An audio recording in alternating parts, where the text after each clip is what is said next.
Bismillahirrahmanirrahim. Assalamualaikum warahmatullahi wabarakatuh.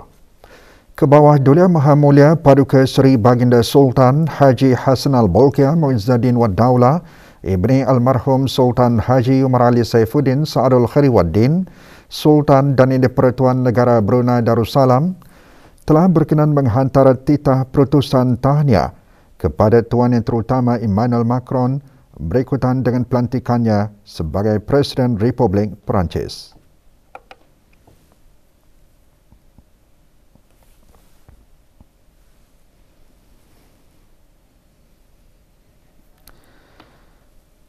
Kebawah Duli Maha Mulia Paduka Seri Baginda Sultan Haji Hassanal Bolkiah Muizzuddin Wad Daulah Ibni Almarhum Sultan Haji Umar Ali Saifuddin Sa'adul Khairuddin Sultan dan Indi Pertuan Negara Brunei Darussalam akan berangkat menghadiri sidang kemuncak khas ASEAN Amerika Syarikat yang akan berlangsung pada 12 hingga 13 Mei 2022 di Washington DC, Amerika Syarikat.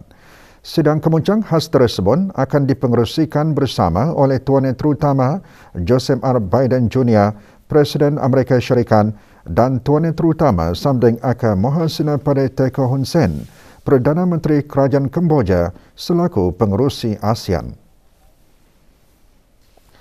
Semasa sidang kemuncak khas tersebut, para pemimpin ASEAN Amerika Syarikat akan membincangkan mengenai mengukuhkan perkongsian antara ASEAN dan Amerika Syarikat serta meningkatkan kerjasama dalam pelbagai bidang termasuk tindak balas COVID-19, pendidikan, hubungan antara penduduk serta kesaling hubungan.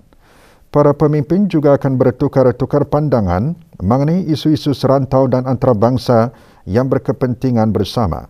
Sidang kemuncak khas itu akan memperingati 45 tahun hubungan ASEAN Amerika Syarikat dan diharapkan akan mengukuhkan hubungan dan meningkatkan lagi kerjasama yang bermanfaat kepada kedua-dua pihak serta mengalulukan komitmen berterusan Amerika Syarikat terhadap ASEAN Centrality. Sidang kemuncak khas tersebut juga akan bertumpu pada keberhasilan sidang kemuncak ASEAN Amerika Syarikat ke-9 yang bersidang semasa negara Brunei Darussalam menjadi pengerusi ASEAN pada tahun 2021. Dialog ASEAN Amerika Syarikat bermula pada tahun 1977 dan seterusnya hubungan antara ASEAN dan Amerika Syarikat dinaik taraf ke perkongsian strategik pada tahun 2015.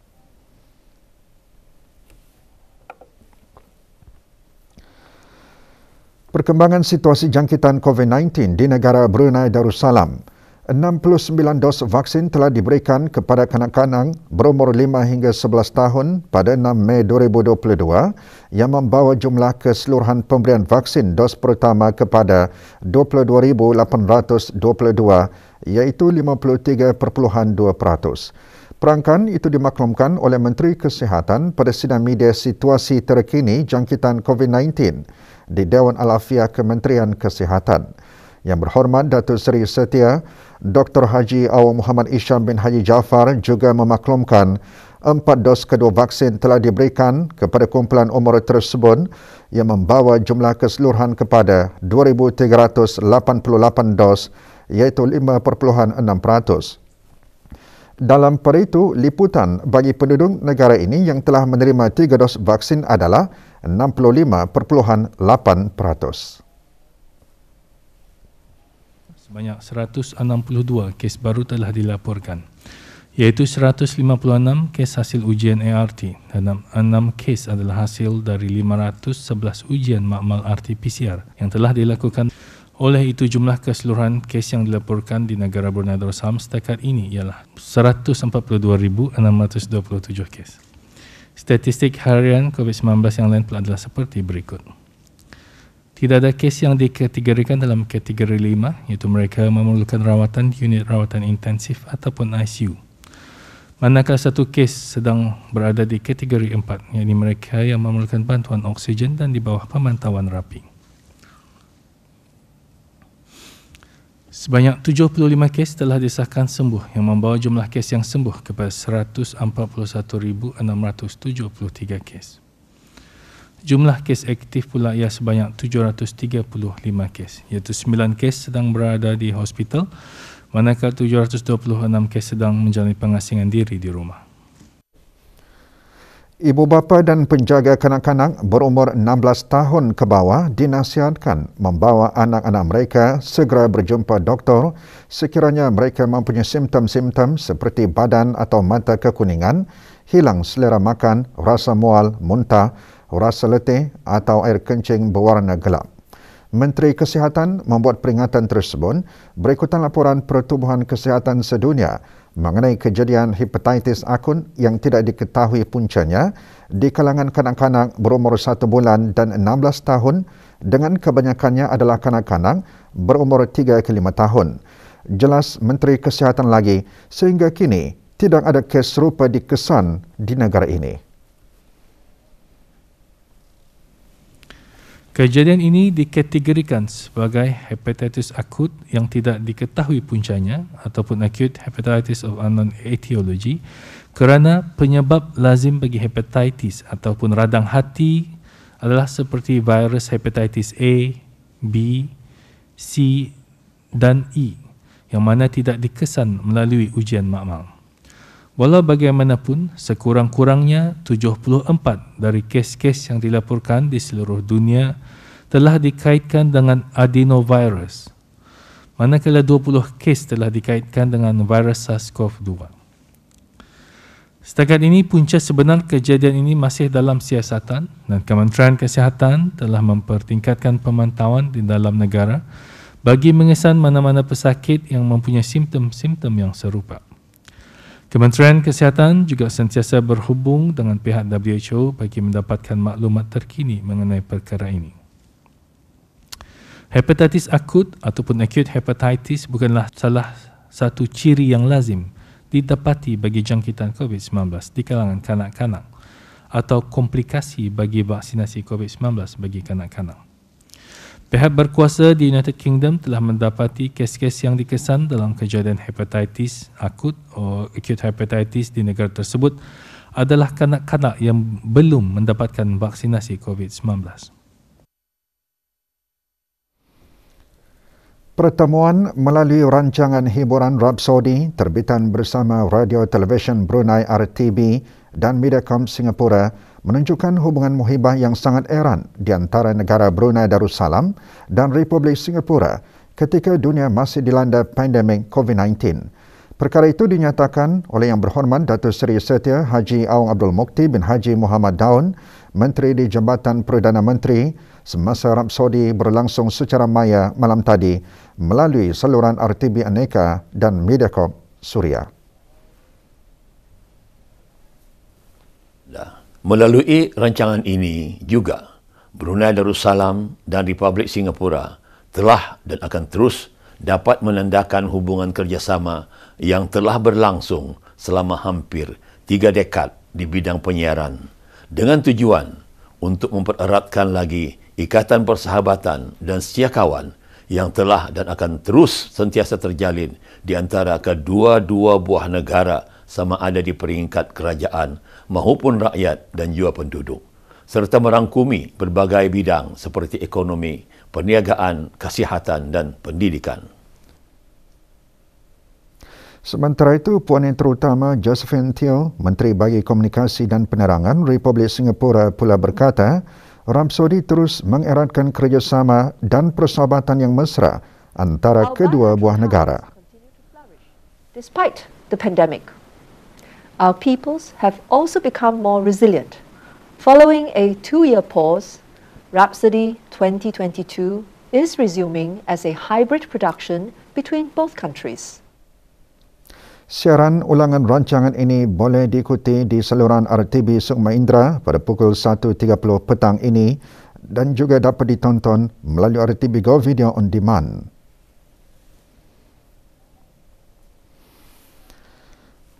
Sektor industri padi mencatatkan peningkatan 6.4% daripada 6.18 juta ringgit pada tahun 2020 kepada 6.58 juta ringgit pada tahun 2021.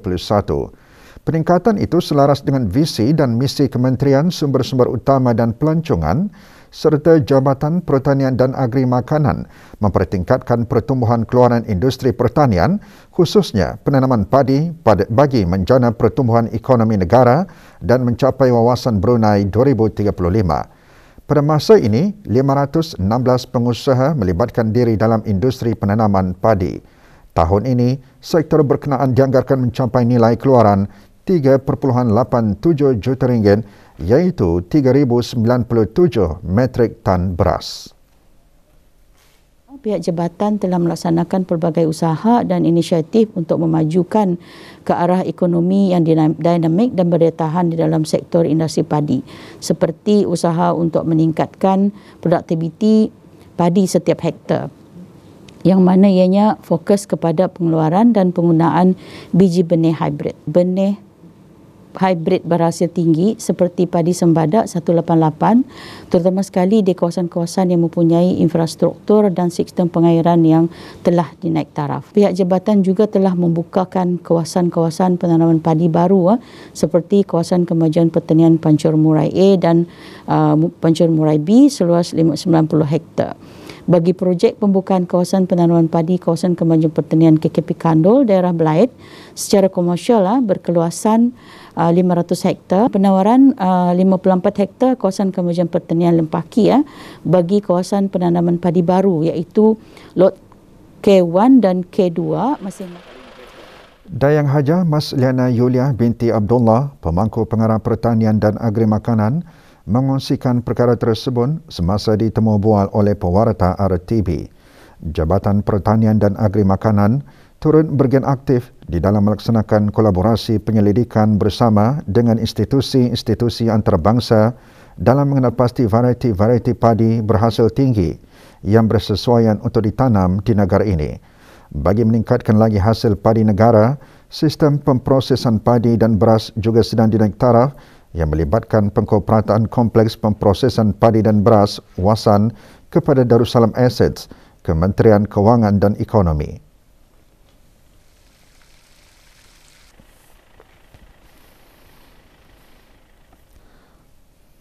Berikutan insiden kebakaran hutan berskala besar dengan mencapai jarak 3 km ke dalam hutan yang berlarutan selama 2 hari, Jabatan Bomba dan Penyelamat dalam siaran akhbarnya menekankan kepada orang ramai agar tidak membuat pembakaran terbuka sama ada bagi tujuan bercocok tanam dan sebagainya. Kebakaran di kawasan loji penapisan air Brakas berdekatan kawasan radar Lebuh Raya Muara Tutung menuju ke Universiti Brunei Darussalam, kawasan Universiti Teknologi Brunei dan rancangan Perumahan Negara Kampung Rimba baru-baru ini menjejaskan kira-kira 90 hektar tanah kerajaan. Operasi memadam menghadapi kesukaran mencari bekalan air memandangkan insiden berlaku jauh di dalam hutan dan kawasan Bukit Bukau.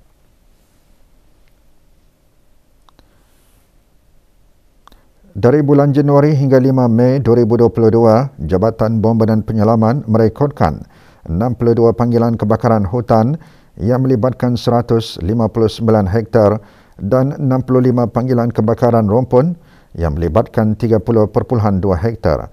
Bagi sebarang insiden kecemasan, hubungi talian 995.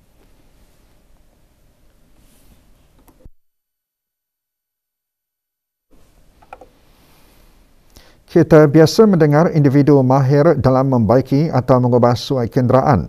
Namun berbeza dengan sekumpulan belia tempatan yang mempunyai kemahiran dalam pembuatan otomotif. Pewarta RTB Azizi Ahmad ada laporannya.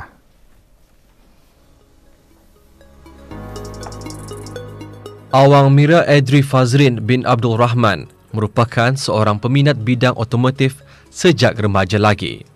Kerana minat, beliau memberanikan diri mendalami selok-belok pembuatan kereta dari seorang mentor, khususnya kereta tahan lasak bagi kegunaan di dalam hutan atau pantai.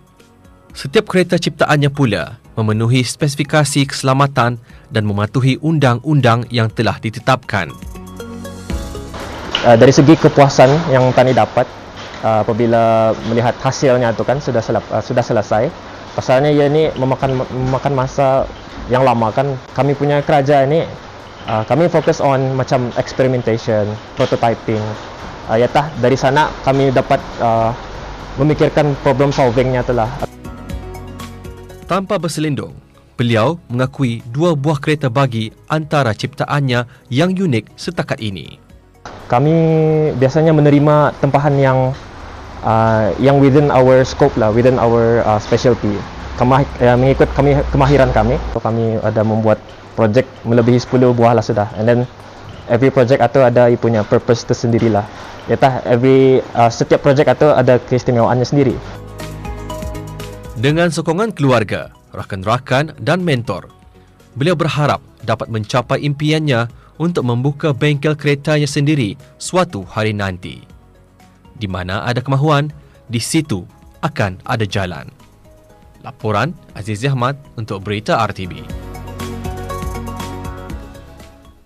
Ucapan Selamat Hari Raya juga menjadi pengganti diri bagi yang tidak berpeluang untuk bersua muka di Syawal ini. Auda, kami kongsikan beberapa ucapan Hari Raya Aidilfitri yang kami terima. Selamat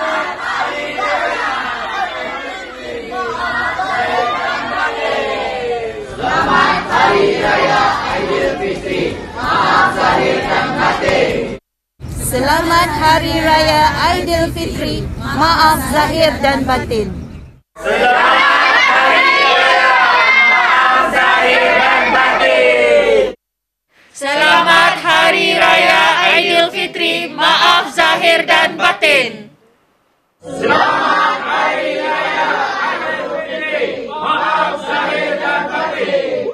Selamat Hari Raya Aidilfitri, maaf zahir dan batin. Selamat Hari Raya Aidilfitri, maaf zahir dan batin.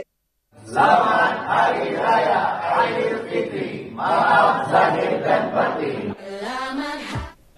Selamat Hari Raya Aidilfitri, maaf zahir dan batin. Sukan. Aktiviti berbasikal kini semakin diminati ramai. Sebilangan peminat sukan berbasikal sanggup berbelanja demi memiliki sebuah mountain bike atau basikal gunung yang berkualiti. Bagi sesetengah peminat, sukan mountain bike dianggap aktiviti beriadah sambil menikmati alam semula jadi. Bagaimanapun, penggiat sukan ini perlu memiliki stamina dan mental yang kuat. As a rider itself, memang perlu ada persediaan lah. Persediaan dari segi physical, and then nampaknya sudah minat lah. Namanya sudah minat tu, memang you work for it, and then have to have a good stamina, and then body balance apa.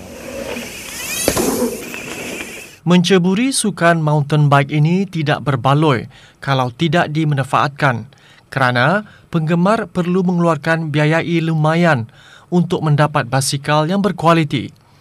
Ada setengah daripadanya pula menyertai pertandingan di luar dan dalam negeri. Pernah mewakili negara Brunei Darussalam di Thailand, di Malaysia, di ASEAN inilah kebanyakannya lah mengikuti perlumbaan di luar negeri. Saingan Liga Perdana Inggeris diteruskan malam tadi dan awal pagi tadi dengan 6 perlawanan.